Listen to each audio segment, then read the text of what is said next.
आपण आहो आता मुलुंड ईस्टला हायवे हा हायवे हा ठाण्याच्या दिशेला जातो, म्हणजे मुख्यमंत्री उपमुख्यमंत्री साहेबांच्या दिशेला जातो आणि हा मुख्यमंत्र्याच्या दिशेला जातो, म्हणजे देवेंद्र भाऊ आपले. आता तुम्ही बघू शकता तिकडं नाही का 4 इंच आहे ना वरती चेंबर आहे. म्हणजे आपल्या महाराष्ट्रामध्ये असे इंजिनियर पण आहे हे बघायला दिसतात फक्त नाही का महानगरपालिकेमध्ये. फक्त हे खाऊन खाऊन माजलेले बोके आहेत, यांना आहे ना काय पडलेलं नाही आहे. आपण तुम्ही बघू शकता 4 इंच नाही का एवढा मोठा नाही का थिकनेस आहे आणि वरती चेंबर आहे रोडच्या वरती.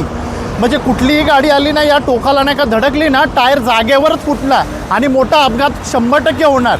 पण महानगरपालिकेचे अधिकारी आणि आपले नेते मंडळी झोपा काढण्यापेक्षा या रोडवरनी जाताना हे दुरुस्त करता येत नव्हतं का यांना?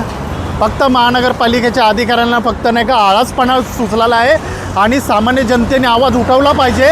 आणि जर आवाज नाही उठवला तर आपलाच कोणतरी माणूस नाही का या ठोकर देईल आणि नाही का मृत्यू पाहिजे.